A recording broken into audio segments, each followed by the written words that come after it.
Thanks for watching this segment of Citizens Forum. Welcome to segment 2 of Citizens Forum. In this segment, Walter and I are joined by People's Para-Pundit, Andrew Hunter. And Andrew, maybe you can just tell us what a People's Para-Pundit is. Well, the People's Para-Pundit is a person who does commentary outside the box on behalf of the citizens. So, punditry, non-corporate punditry. Outside the corporate box on behalf of the people. Sounds great. Walter? Now, Oh, wait, right, I Okay. forgot to say, what we're talking about in this segment is drones, blowback, and ISIS. And one more time, drones, blowback, and ISIS. so yeah, three different ideas seemingly, but I think you're going to tell us they're related. How about starting off with just, let's do a little history of what drones are, an explanation of what drones are and how they're being used today. Yes, Walter. Well, drones are a component of the military-industrial complex, and they are basically unmanned aerial vehicles that are either weaponized or non-weaponized. And the latest news for our Victoria viewers is that drones have officially arrived in Victoria. So that is a very sad sign for all of us. Now, how would a drone be used, say, in Victoria? I mean, what was that story about? Well, the drones are used in two applications. One is military, and one is commercial. Now, Amazon.com is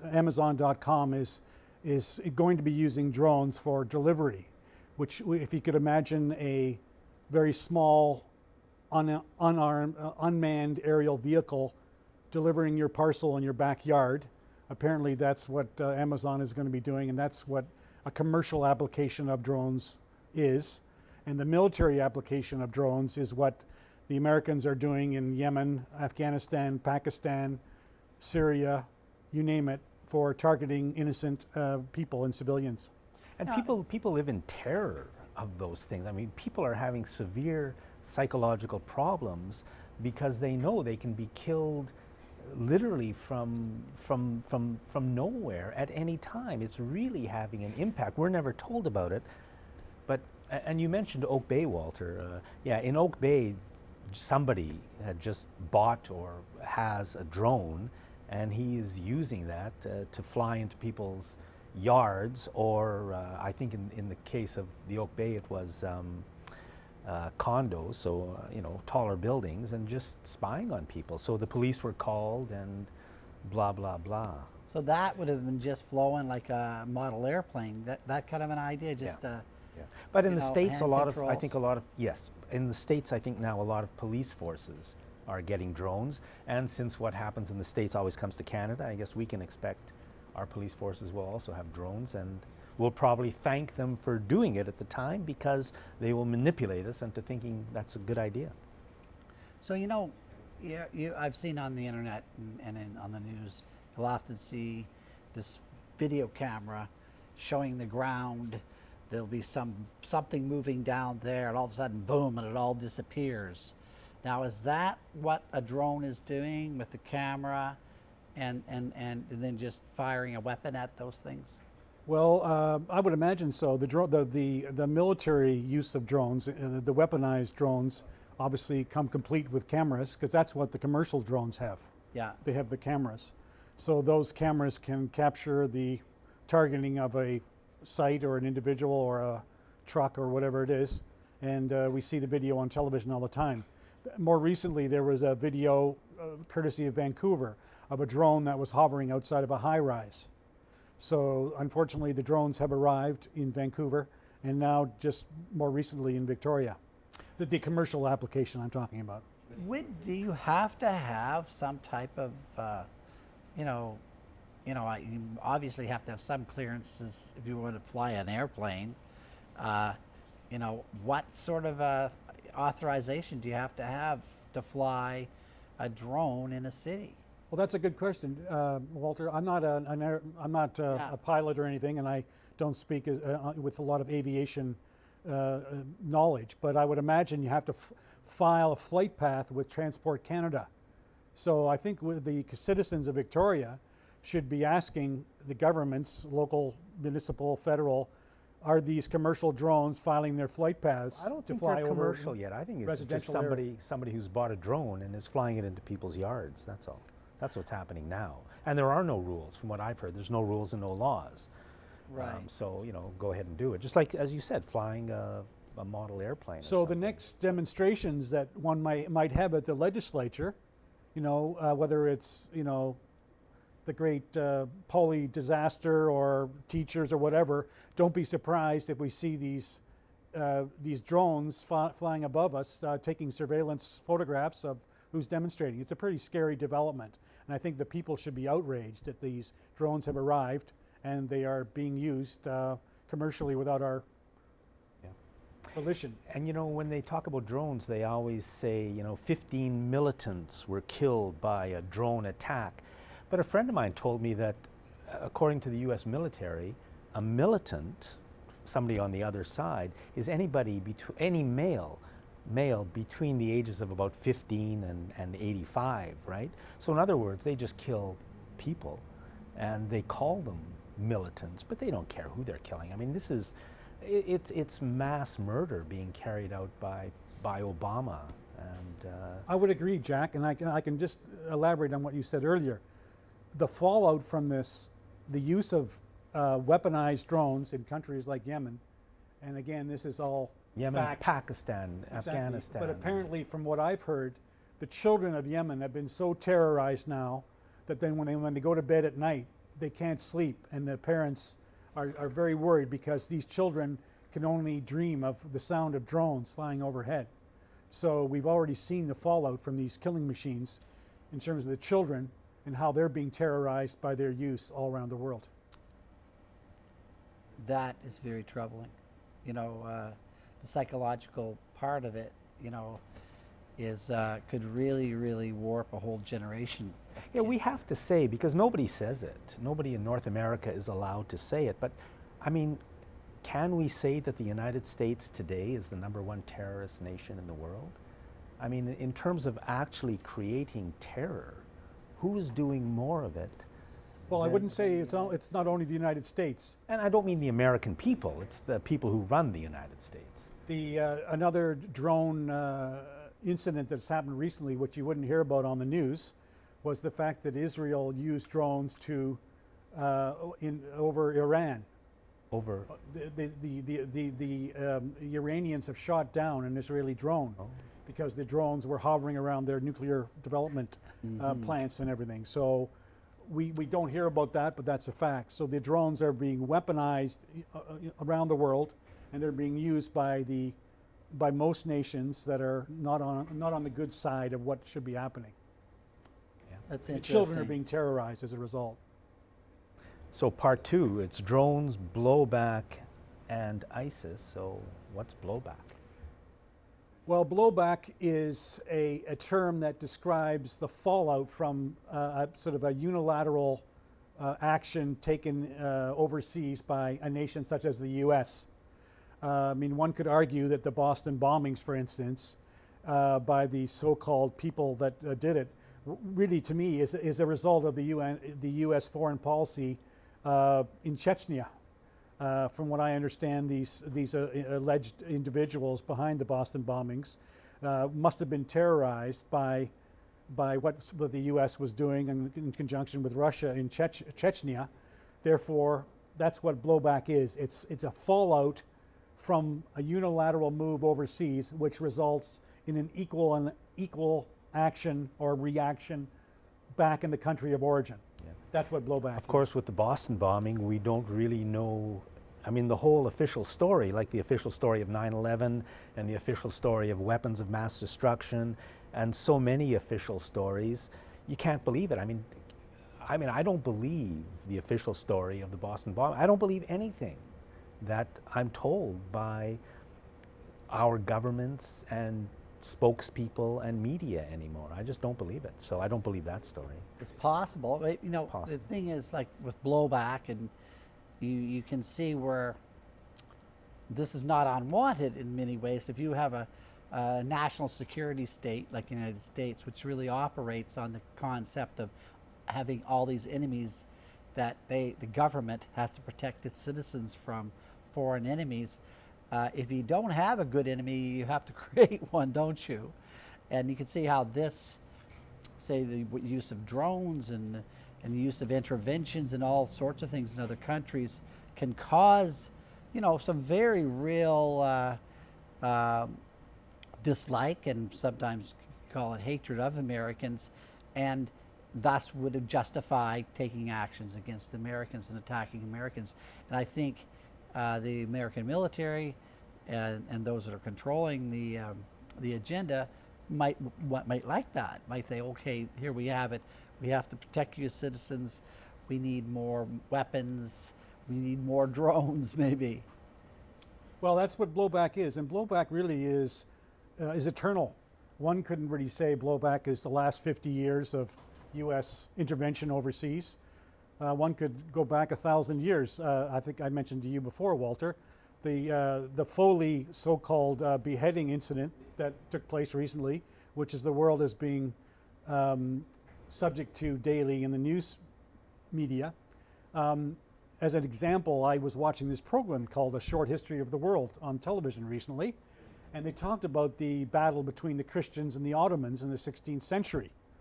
And to make a very long story short, they were fighting in Cyprus, and this was AD 1570.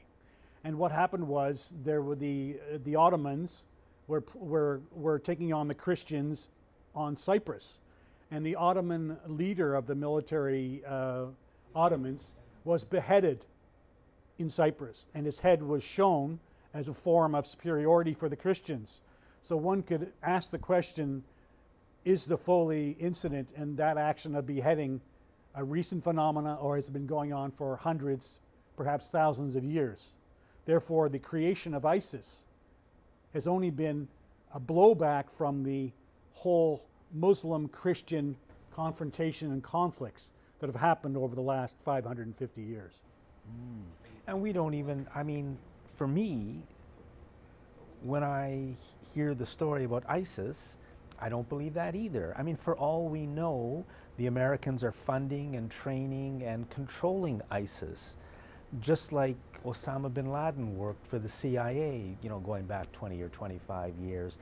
Just like, I mean, I was growing up during the Vietnam War, and I remember how that war started in earnest. I mean, there was already a warfare there, but as I was growing up, what happened was an American destroyer was attacked in international waters by torpedo boats from North Vietnam, and that's what created the pretext for the huge American increase in that war, in which probably 1.5 million innocent people were killed. And later we found out there was no attack. The whole thing was phony. It was all a pack of lies. So that whole war was based on a pack of lies. And now they tell us about ISIS. I'm sorry, I don't believe it anymore. I don't know what the truth is, but I do know I will no longer believe any stories they tell us, because they've lied to me my whole life. And when I say they, I mean the politicians, the corporate media, CBC, CTV, Global, all of them. I don't believe one word of it anymore, which isn't to say I'm right, but that's after a lifetime of lies. How stupid do I have to be to keep believing it? 35 years ago, we had the U.S. supplying a militant Islamic group called the Mujahideen in order to take on the Russians. So fast forward to 2014, we had the same playbook from the same CIA template.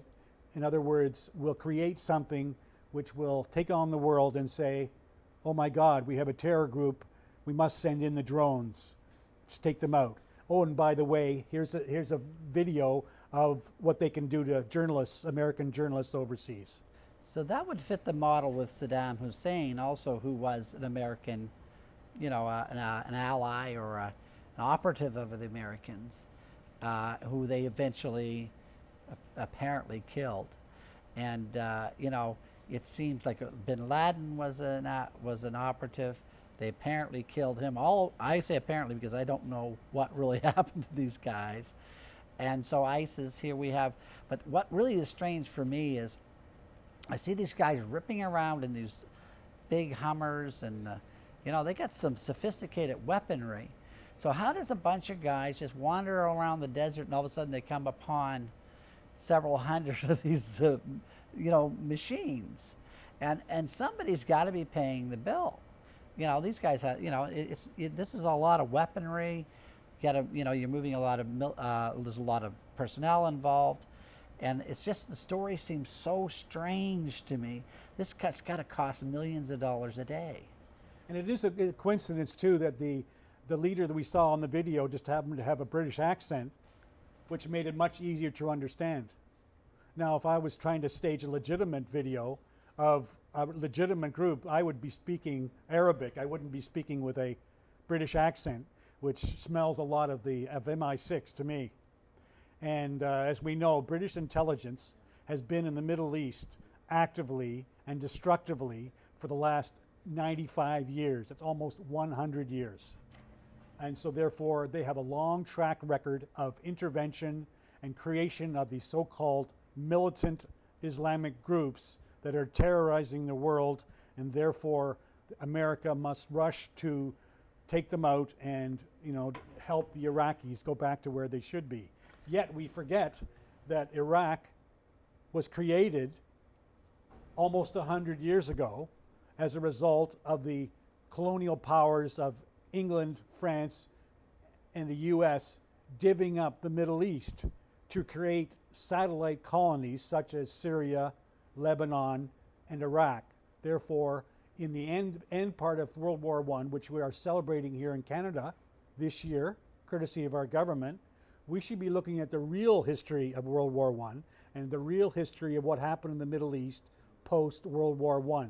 Namely, we get puppet rulers set up in Syria, Lebanon, Palestine, and Iraq, put in by the English, French, and American colonial powers. And these people would be accessing the resources in the area, namely the oil of Iraq. So Iraq has been in turmoil for 100 years. And we mustn't forget what the British Prime Minister Lloyd George said in 1919 when he said, bomb those niggers, when he was saying, bomb those Iraqis, when the British took over Iraq in 1919.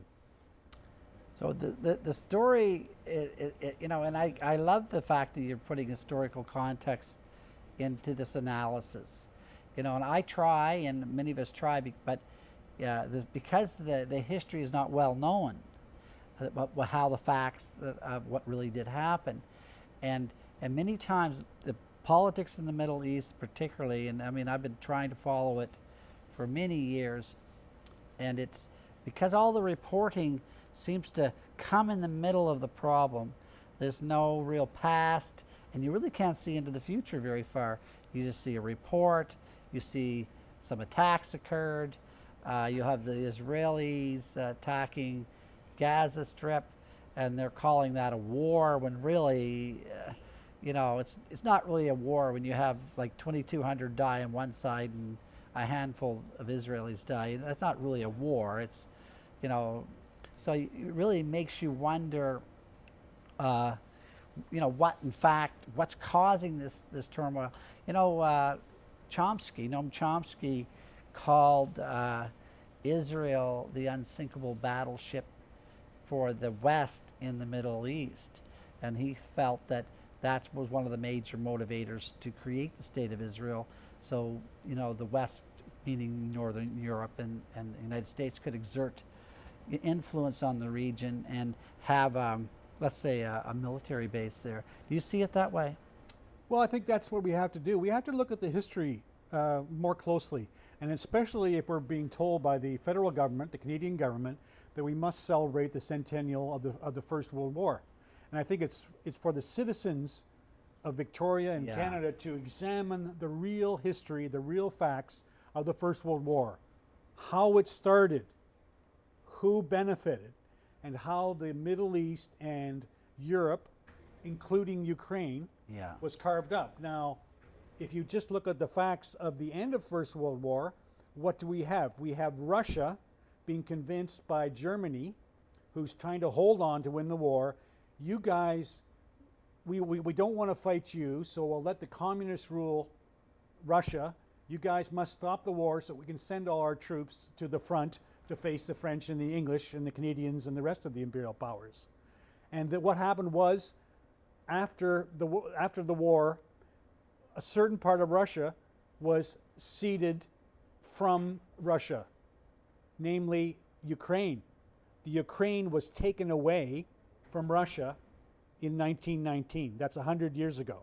So when we look at the situation in Ukraine, we see there are many actors who claim to have their legitimacy in terms of who should be in Ukraine and who shouldn't be. So that's why blowback is important to look at, whether it's 35 years ago, the Mujahideen in Afghanistan, or 100 years post World War I, and how the Ottoman Empire was carved up and how the Russian Empire was carved up. So you're sewing the war or the turmoil in the Ukraine together with what's happening in the Middle East. I think that's a very, very important thing to do because, again, the media tends to report in isolation what's happening in Ukraine. It doesn't seem to make any sense, but nobody can really figure out what exactly is going on because there's no historical analysis. And I think that's a great thing you're doing there by sewing these regions together with the geopolitics and the history. We just have to have more of this sort of parapunditry going on, Andrew. And you know, I think practicing thinking outside the box is so important to do that. Well, I call it the loser's version. I think everyone should ask themselves, do we accept the official version or do we want to examine the loser's version? Now, the loser's version is the version of the people who don't win the war or win the conflict and what really happened to them or to their nation. And the First World War is a great example of that. Germany was purposefully, mostly by the French, they were put on their knees. They were economically devastated. They were socially terrorized post World War I as a lesson to say this will never happen again. And one famous journalist, it was J.K. Galbraith. I remembered his name. The famous economist J.K. Galbraith warned against that. He said, in a nutshell, to paraphrase him, beware of the demonization and the isolation of Germany because it will come back to haunt us. And guess what? 20 years later, it happened. And the same thing happened there. Germany was armed. Now, how did Germany build up its military complex? How does ISIS build up its military complex? There's no way, as I said rather facetiously, that they went to a Walmart in Lebanon and bought the latest arms. I think it has to be asked, how do these organizations get their funding? How do they get their arms? How do they get their logistics? How do they get their communications? Outside sources. Now, some would say the Saudi Arabia and Qatar and various other countries are funding ISIS, and perhaps Iran on a lesser basis. That's for discussion, that's for debate. But certainly it couldn't be a self-funding, self-actualization of a bunch of marauders who are tired of fooling around in Syria and say, well, it's time to go to Iraq, and by the way, we'll have video and the best arms that money can buy. However, they don't have any money.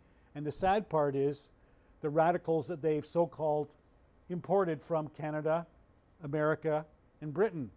And again, one should ask, how do we know that an ISIS leader who's on a video saying with the head of James Foley and he's got a British accent, one has to ask, that's much too convenient for the worldwide global audience that mostly speaks English. To me, it would make more sense if he spoke Arabic. Andrew, thank you very much. You know, all of us, we have to know more of the reality of what's going on all issues. Thanks for watching this segment of Citizens Forum.